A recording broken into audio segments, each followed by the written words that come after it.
आपलं स्वागत आहे. आयकॉन स्टील प्रस्तुत बिल्ड आयकॉन या उपक्रमामध्ये आज आम्ही आलो धाराशिवमध्ये आणि माझ्यासोबत आहेत इंजिनियर पंकज स्वामी सर, जे खरं तर मागच्या 7-8 वर्षांपासून या फील्डमध्ये अतिशय उत्तमरित्या काम करत आहेत. रेसिडेन्शियल प्रोजेक्टमध्ये बेसिकली ते जास्त काम करतात आणि त्यांच्या आजवरच्या अनुभवाबद्दल, त्यांच्या पूर्ण बॅकग्राऊंडबद्दल आणि एकंदर या प्रवासाबद्दल आपण आज बिल्ड आयकॉन या प्लॅटफॉर्मवर त्यांच्याशी गप्पा मारणार आहोत. सो पहिला सगळ्यात आधी मला विचारायचं ते म्हणजे तुमचा प्रवास आजवरचा कसा राहिला शैक्षणिक दृष्ट्या, म्हणजे तुमची शाळा कुठली होती, कॉलेज कुठलं होतं आणि सिव्हिल इंजिनिअरिंग या फील्ड मध्ये येण्याची प्रेरणा कुणाची होती? माझी शाळा जी आहे ती आर्य चाणक्य मध्य विद्यालय धाराशिव, तिथून 8वी 10वी 8वी 9वी 10वी पर्यंत माझं झालेलं आहे तिथं. ओके. 11वी 12वी जे शिक्षण झालं ते माझं आरपी कॉलेज ओके झालेलं. तिथून मग प्रवास असा झाला की वडील ज्यावेळेस सॉरी बोलू जे कारण माझं आयटीआय पण झालेलं आहे. जे तुम्हाला सांगावं असं वाटतंय ते सांगा. आयटीआय केलंय, नंतर काय वाटलं ते असेल, नंतर कुणामुळे आलात वगैरे सगळी खरी स्टोरी उलट हवी जगाला पण कळू द्यात असं चांगलं वाटलं. सांगा. 11वी 12वी नंतर वडील एक्सपायर झाल्यानंतर त्यामुळे मी परिस्थिती नसल्यामुळे घरची त्यावेळेस मी आयटीआय ऍडमिशन घेतलं होतं. आयटीआय 2 वर्ष झालं. 2011-12 मध्ये आयटीआय केला मी. त्याच्यानंतर 2013 मध्ये 1 वर्ष मी इंटर्नशिप साठी औरंगाबादला होतो. डिओवॉल कंपनी म्हणून होते बाळूजला. तिथं 1 वर्ष तिथं अप्रेंटिस केली. त्यातून चालत तिथून पुन्हा नंतर 2014 साली डिप्लोमाला ऍडमिशन घेतलं की विजय शिंदे पॉलिटेक्निक कॉलेज धाराशिव. तिथे ऍडमिशन घेतलं. तिथं डिप्लोमा कम्प्लीट झाला. तिथं डायरेक्ट सेकंड इयरला मला ऍडमिशन भेटलं डिप्लोमाला.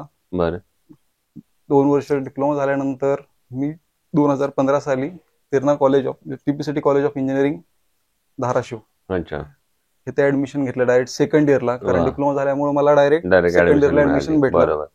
तिथून 3 वर्ष सेकंड इयर, थर्ड इयर आणि बीई कम्प्लीट झाल्यानंतर 2018 साली पास आउट झाल्यानंतर मी डी स्पेस म्हणून कंपनी आहे, म्हणजे सॉरी इंटेरियर डिझायनरचं ऑफिस आहे शिवानंद नकादे सरांकडे. त्यांच्याकडे मी प्रॅक्टिस करायला सुरुवात केली. बरोबर. त्यांच्याकडे 1 वर्ष प्रॅक्टिस करून झाल्यानंतर पेमेंट हा विषय सगळ्यात मोठा आला, कारण ते मॅटर करतं. त्यासाठी पण नंतर मी संभाजीनगरला इंटरव्ह्यू दिला. क्रिएशन इंजिनियर्स म्हणून कंपनी होती इन्फ्रामध्ये. मी डायरेक्ट फील्ड चेंज झाली माझी की मी रेसिडेन्शियल मध्ये होतो त्यानंतर डायरेक्ट इन्फ्रामध्ये गेलो की तिथं हायवे डिझाईन इंजिनियर म्हणून काम करू लागलो. 1 वर्ष तिथं जॉब केला. त्या पिरियड मध्ये ज्यावेळेस लॉकडाऊन इनिशियल चालू झालं त्यावेळेस लॉकडाऊन चालू झाल्यामुळे तिथली सगळे लॉकडाऊन मुळे सगळे दुकान वगैरे बंद झाले, मेस वगैरे बंद झाल्या होत्या. त्यामुळे मी तिथून वापस आलो. मग एप्रिल मे जून जुलै एवढे 3 ते 4 महिने मी इथं धाराशिव मध्ये हे केलं घरी असल्यामुळं. तिथून नंतर परत वापस नोव्हेंबर मध्ये मी संभाजीनगरला वापस जॉईन झालो. तिकडे मार्वल होम्स म्हणून कंपनी होती. ते रो हाऊस आणि कमर्शियल प्रोजेक्ट करत होते ते. तिथं 34 रो हाऊसचा प्रोजेक्ट चालू होता बाळूजला. तो प्रोजेक्ट मी पूर्ण बघत होतो. आणि अदर सृष्टी विश्व कन्स्ट्रक्शन म्हणून कंपनी होती, प्रायव्हेट फर्म होती. ते पण तिथं प्रायव्हेट कामं चालायचे, म्हणजे बंगलोचे वगैरे कामं चालायचे, ते पण पाहत होतं. ते सोबत सायमल्टेनियसली चालू होतं. ते करत झाल्यानंतर 2022 साली मी वापस इकडे आलो धाराशिवला. तिथलं काही कारण असतं माझ्या रिझनमुळे मी वापस धाराशिवला आलो. त्याच्यानंतर मी इथं आल्यानंतर पद्मजा डेव्हलपर्स रोहित निंबाळकर सरांकडे जॉईन केलं. परत तिथं आल्यानंतर तिथं 1.5 वर्ष जॉब केला. पण मन जे आहे ते तेवढं माझं मन रमत नव्हतं, कारण कामाची आवड जास्त असल्यामुळं वेळ तिथे चालला माझा भरपूर. आणि अदर बाहेर साईडवर मला जास्त टाइम देता येत नव्हता. म्हणून मी तिथला जॉब स्विच केला. 1 डिसेंबर 2023 साली मी तिथला जॉब स्विच केला. त्याच्यानंतर मी 1 जानेवारी 2024 साली माझं स्वतःची फर्म चालू केली. स्वतःचं ऑफिस वगैरे ओपन केलं स्वप्नपूर्ती कन्स्ट्रक्शन नावाने. तिथून आज व्यवस्थित चालू आहे माझं. सो आता थेट सिव्हिल इंजिनिअरिंगशी रिलेटेड काही प्रश्नांकडे येऊया. त्यातला पहिला प्रश्न आहे म्हणजे तुम्ही आता इतक्या वर्षाचा असा अनुभव आहे तुमचा 7-8 वर्षाचा मागच्या, आणि तुम्ही रेसिडेन्शियल इन्फ्रास्ट्रक्चर अशा सगळ्याच प्रोजेक्टवर काम केलंय. पण या दोन्हीकडे काम करताना तुम्हाला एक कॉमन गोष्ट आढळली असेल, ती म्हणजे या लेबर किंवा कामगार आपण ज्याला म्हणतो आणि त्यात सुद्धा अकुशल कामगार यांचं प्रमाण या क्षेत्रामध्ये खूप मोठं आहे. तर या अकुशल कामगारांकडून काम करून घेणं हे कितपत धोकादायक आहे असं तुम्हाला वाटतं, किंवा तुम्ही ती परिस्थिती कशी हाताळता अकुशल कामगारांची? कारण अकुशल कामगाराचं जर काम करून घेतलं आपण त्यावेळेस बऱ्याच काही गोष्टी आपल्याला हे करावं लागतात, फेस करावं लागतात. कारण त्यांना ते वाचता वगैरे येत नसल्यामुळे ते कटिंगची साईज जी आहे ते त्यांना समजत नाही, त्यामुळे जास्त रेजर वगैरे कट केले जातात, ते सापडले जातात, वेस्टेज जातात. त्यामुळे स्टीलचं प्रमाण जे आहे ते साईटवर जास्त प्रमाणात यूज होतं आणि विनाकारण वेस्टेज जे आहे ते आपले जास्त हे पडलं जातं. बरोबर, ते आहे. म्हणून त्यांना स्किल लेबर नसल्यामुळं बरेच प्रॉब्लेम आहेत साईटवर, की जेणेकरून आपण पाहतो की बाबा वळंबा वगैरे त्यांना एक समजत नसल्यामुळे काही गोष्टी बऱ्याच तशाही आहेत. त्यामुळं तो अकुशल कामगारांशी हा रिलेटेड प्रश्न येतो. दुसरा प्रश्न येतो मग आता कामगारांनंतर तो आहे प्लॅनचा. कारण प्लॅनिंग ही स्टेज अतिशय महत्वाची कन्स्ट्रक्शन मध्ये, आणि प्लॅनवर तुम्ही जितकं काम कराल तितकं अर्थात परफेक्ट काम पुढे एक्झिक्युशन होतील. बऱ्याचदा रेसिडेन्शियल मध्ये तो प्लॅन बदलला जातो त्या घरमालकाकडनं आणि त्याच्या चेंजेस होतात. तर प्लॅनिंग या स्टेजचं महत्व काय सांगाल तुम्ही, आणि प्लॅनवर तुम्ही कसं काम करता?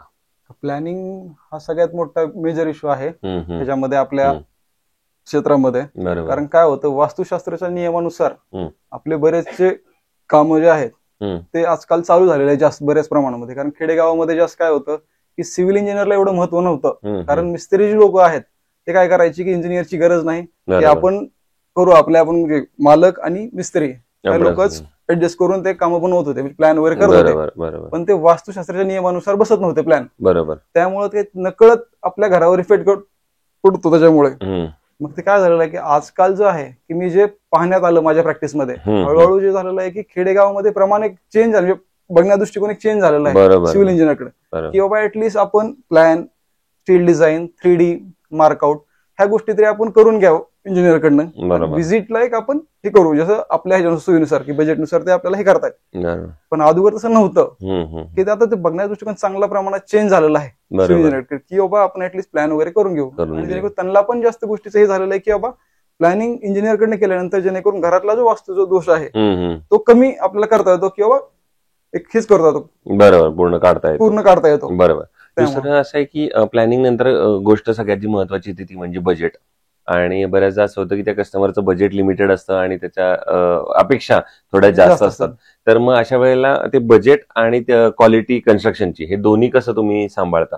बजेटच्या बाबतीमध्ये बघायला गेलं तर आपण काय करतो की बाबा जे मेन गोष्ट आहे की स्टील ते लागते घरामध्ये, जे पाया वगैरे मजबूत करण्यासाठी आपल्याला स्टील अत्यंत गरजेची गोष्ट आहे. बरोबर. काय करतो आपण स्टील बांधकाम वगैरे जे आहे ते आपण चांगल्या क्वालिटीमध्ये करतो. आणि एक्सटेरियर जो पार्ट आहे, कारण जो दिसणारच फक्त की बाबा माणूस ज्यावेळेस मध्ये येतो घरात त्यावेळेस फक्त तो बाहेरून एक जस्ट 5 मिनिटं बघून मध्ये एंटर करतो. बरोबर. तर त्या आपण कस्टमरला सांगतो की बाबा तुम्ही बाहेर जास्त प्रमाणात खर्च करू नका. बरोबर. तो जो तुमचा खर्च जो करायचा आहे तो तुम्ही मध्ये करा. आपण ते प्रत्येक साईटवर सांगतो की जेणेकरून तुम्ही बाहेर एलिव्हेशनला वगैरे जास्त डिझाईनला वगैरे कॉस्ट विनाकारण आपली जास्त जाते. बरोबर. की त्याचा उपयोगच नाही. की फक्त जस्ट काही माणूस एक जस्ट बघून जातो आणि एंटर करतो मध्ये आपल्या ह्याच्यामध्ये. घरामध्ये एंटर केल्यानंतर ज्यावेळेस बसल्यानंतर समोरच्या साईडला आपल्याला की फरशी वगैरे जे आहे ते आपण 5,000 6,000 रुपये आपण मध्ये टाकू शकतो. कारण बाहेर तर आपण डिझाईनला खर्च केला तर ऑलरेडी कस्टमरचे पैसे तिथंच झालेले असतात, संपलेले असतात. मग ऍट द एंड फिनिशिंग आयटमच्या वेळेस काय होतं की बाबा बजेट नसल्यामुळे मग काय करतो क्वालिटीमध्ये कॉम्प्रोमाइज करायला पाहतो. जिथं 6,000 7,000च्या रेंजमध्ये जी फरशी टाकायची आहे त्याला तो तिथं फक्त 3-3,500 ची फरशी टाकतो. मग तिथं कॉम्प्रोमाइज करायला बघतो प्रत्येक गोष्टीमध्ये की नाही बाबा बजेट आपल्याकडे थोडं शिल्लक राहिलेलं आहे, त्यामुळे प्रत्येक गोष्टीमध्ये तो क्वालिटी तेवढं न बघता थोडं कॉम्प्रोमाइज करतो, आपल्या बजेटचा आपण हे करतो, क्वालिटीला महत्व देतो. बरोबर आहे. दुसरे आता एक पुढची प्रश्न असा विचारायचा आहे की तुम्ही मूळचे धाराशिवचे आहात आणि तुम्ही धाराशिव जिल्हा सुद्धा तसा लहानपणापासून बघितलेला आहे आजपर्यंत, आणि आता तुम्ही एक इंजिनियर आहात. सो अशा दोन्ही अँगल मधून हा पुढचा प्रश्न आहे असा की जर पुढच्या 10-15 वर्षात तुम्हाला एक विकासाचं विजन ऍज अन इंजिनियर म्हणून विचारलं तर तुमच्या डोळ्यासमोर कुठले महत्वाचे मुद्दे येतात जे तुम्हाला असं वाटतात की धाराशिवच्या सर्वांगीण विकासासाठी, इन्फ्रास्ट्रक्चरल डेव्हलपमेंटसाठी महत्वाचे आहेत?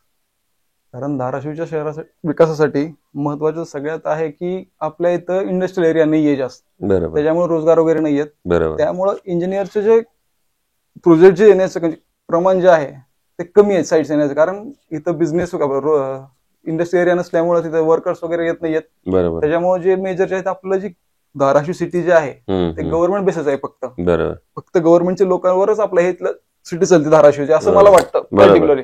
कारण अदर बिझनेस असल्यामुळे ते मार्केट तेवढं हेच होत नाही ना, मुवेबलच होत नाही. कारण ऍज कम्पेअर टू ज्यावेळेस मी संभाजीनगरला होतो तिथं कसं MIDC वगैरे भरपूर आहे, त्यामुळे बाहेरचे वर्कर जे येतात तिथं त्यांना राहण्यासाठी वगैरे काय कारण त्यांना लागतात रूम वगैरे, तर तिथं काय प्रमाणात आहे किंवा जेणेकरून डिमांड ज्यावेळेस वाढते त्यावेळेस मग तिथले जे घरमालक आहे, जागा मालक आहेत, ते काय करतात की बाबा तिथं डेव्हलपमेंटसाठी रो हाऊस काढणी 1RK किंवा असे फ्लॅट स्कीम वगैरे, रो हाऊसच्या स्कीम वगैरे चालू करतात.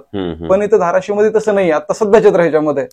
जोपर्यंत आपल्या इंडस्ट्री सेक्टर स्ट्रॉंग होणार नाही किंवा मोठमोठ्या कंपनी वगैरे येणार नाही धाराशिवमध्ये, तोपर्यंत आपण त्याच्यामध्ये तेवढं जास्त इम्प्लिमेंट करू शकत नाही. कारण आपले भरपूर विजन त्याच्या बाबतीत आहे चांगलं, पण मेन आपल्या इथले राजकारणी जे लोक आहेत त्यांनी फक्त स्वतःची घरं बघत आलेले आहेत की विकासाच्या दृष्टिकोनातून कोण काय बोलत नाही, फक्त घराण्याशाहीवरच बोलत चाललेले आहेत. विकास महत्वाचा आहे की जेणेकरून आपल्या इथलं तरुणांना बाहेर जाण्याची गरज नाही पडणार, पुणे मुंबई सोडून तिथे जायची गरज पडणार नाही. बरोबर. त्यासाठी आपल्या इथं धाराशिवमध्ये इंडस्ट्रियल एरिया कंपन्या वगैरे मोठ्या आणल्या तर त्यामुळे बाहेरचे जे लेबर लोक आहेत ते मोठ्या प्रमाणामध्ये इथं येऊ शकतात. त्यामुळं इंजिनियरसाठी जी स्कोप आहे, बाकीचे भरपूर प्रोजेक्ट रो हाऊस म्हणा किंवा छोटे छोटे प्रोजेक्ट जे आहेत ते मोठ्या प्रमाणामध्ये स्कोप होऊ शकतो. पण अशा वेळेला शासन कसं मदत करू शकतं इंडस्ट्रियल एरिया वाढवण्यामध्ये असं तुम्हाला वाटतं? कारण शासनची सगळ्यात मोठा रोल आहे की बाबा मोठ्या मोठ्या कंपन्यांसोबत टायप वगैरे करून त्यांना व्यवस्थित जागेची त्यांना हे करून देणं की प्रोजेक्ट तुमचा इथं कसा प्रकारे तुमचा अनुकूल आहे की तुम्हाला तिथं बाकीच्या गोष्टी पण सगळ्या अवेलेबल होतात किंवा सगळ्या गोष्टी तिथं नियर बाय आहेत. बरोबर. अशा दृष्टीने शासन मदत करू शकतो. पुढचा प्रश्न असा येतो की आता इतके रेसिडेन्शियल प्रोजेक्ट केल्यानंतर एखादा असा आयकॉनिक प्रोजेक्ट तुमचा स्वतःचा आठवतोय का की जो काहीतरी थोडा वेगळा होता, त्याच्यात काहीतरी नवीन करण्याचा प्रयत्न केलाय किंवा तो करताना आनंद मिळाला किंवा असा अभिमान वाटला स्वतःचा की अरे मी काहीतरी वेगळं केलं या प्रोजेक्टमध्ये, असा एखाद्या प्रोजेक्टची आठवण? सगळ्यात मोठं म्हणजे लॉकडाऊनच्या पिरियड मधला, ज्यावेळेस मार्वल होम्स मध्ये मी जॉब चालू होता माझा, त्यावेळेस तिथं लॉकडाऊन ज्यावेळेस पडला त्यावेळेस तिथं त्या रो हाऊस मध्ये जेवढा प्रॉब्लेम मी फेस केले की कारण लेबर लोक नव्हते, त्याच्यामुळे काय झालं की जे लेबर होते ते वापस आपल्या गावी गेले होते. ते एक संकट आल्यामुळे, महामारी आल्यामुळं, त्यामुळे बऱ्याच गोष्टी मला फेस कराव्या लागल्या की कशाप्रमाणे की लेबर अवेलेबल होत नव्हते, त्यामुळे प्रोजेक्ट डिले होत चालला होता माझा. बरोबर. आणि प्रोजेक्ट डिले झाल्यामुळं बऱ्याच गोष्टीचं प्रमाण माझ्या ह्याच्यामध्ये आलं की प्रत्येक छोट्या छोट्या गोष्टी मला ऑब्झर्व कराव्या लागल्या की बाबा लेबर, स्किल लेबर आणण्यासाठी, कारण माझी ऑलरेडी जी टीम होती ती स्किल लेबर होती, ते टीम सगळी वापस त्यांच्या गावी गेल्यामुळं त्या संकटामुळं, त्यामुळे बरेच असे मी प्रॉब्लेम फेस केले. असे प्रॉब्लेम्स होते. आणि दुसरा साईटवर कधी असा एखादा नॅचरल काय म्हणतो नैसर्गिक आपत्ती म्हणेल, कामगारांची अडचण किंवा अशी कुठली तरी एखादी टेक्निकल अडचण आली का? आणि मग बऱ्याचदा आपण कोणाचा तरी सल्ला घेतलाय किंवा कधी ज्युनियरचा सुद्धा सल्ला घेतलाय अशा वेळेला आणि तो प्रॉब्लेम सुटलाय, असे एखादी आठवण आहे का?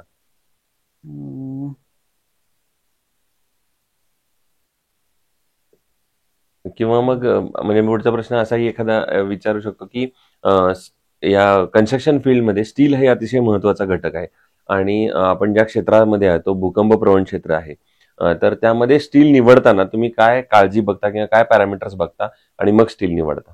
आपण ज्यावेळेस स्टील घ्यायला जातो त्यावेळेस आपण काय पाहतो, मी स्वतः जे ऑब्झर्व करतो ते आहे की स्टीलचा कलर कसा आहे. बरोबर. स्टीलचा त्याच्या रिब्स जे आहेत की त्याची जी ग्रीप पकडण्याची जी आपली ही आहे, रिब्स म्हणतात त्याला, बरोबर, जेणेकरून ज्यावेळेस तुमचं कॉन्क्रीट आणि स्टीलचं ज्यावेळेस आपण हे झालं बॉन्डनी जो आहे तो व्यवस्थित होण्यासाठी ते रिब मॅटर करतात भरपूर. बरोबर.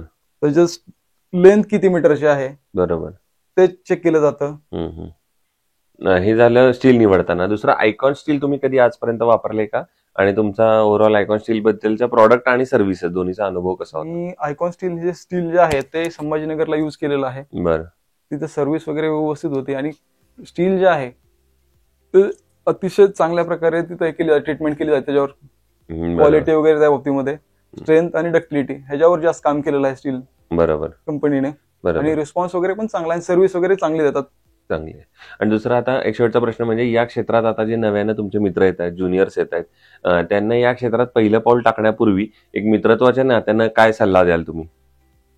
जे नवीन मित्र माझ्या ह्या फील्डमध्ये येत आहेत त्यांनाही अगोदर ह्या फील्डच्या रिलेटेड पूर्ण डिटेल जे आहे त्यावर एक्सपिरियन्स घेऊनच तुम्ही त्या क्षेत्रामध्ये यावं, की जेणेकरून तुम्ही जे कस्टमर आहात त्यांना हे करू नये, म्हणजे चुकीचे गायडन्स करू नये, काउन्सिलिंग करू नये, की बरोबर. जेणेकरून तुम्ही 2 पैशासाठी चुकीच्या ग्राहकाकडनं फक्त पैसे हे करण्यासाठी बरोबर चुकीची माहिती ही करून देऊ नये, त्यांना काउन्सिलिंग करू नये. बरोबर बरोबर अशा प्रकारे माहिती दिली पाहिजे. दिली पाहिजे असं वाटतं. सो हे होते इंजिनियर पंकज स्वामी सर, आणि त्यांनी आपल्या अनुभवाबद्दल तर सांगितलं, त्यांनी केलेल्या प्रोजेक्ट बद्दल माहिती दिली, आणि सगळ्यात महत्वाचं जे तरुण या क्षेत्रात येणार आहेत त्यांच्याबद्दलही त्यांनी अतिशय महत्वाचा सल्ला दिला. पुन्हा एकदा आपले मनपूर्वक आभार की तुम्ही आमच्या बिल्ड आयकॉन प्लॅटफॉर्मवर आलात आणि इतक्या छान गप्पा मारल्यात. येणाऱ्या आगामी काळात सुद्धा असेच उत्तम उत्तम आयकॉनिक प्रोजेक्ट तुमच्या हातून घडावेत याच माझ्याकडून आणि आयकॉन स्टील दोघांकडून मनपूर्वक शुभेच्छा. थँक्यू. धन्यवाद.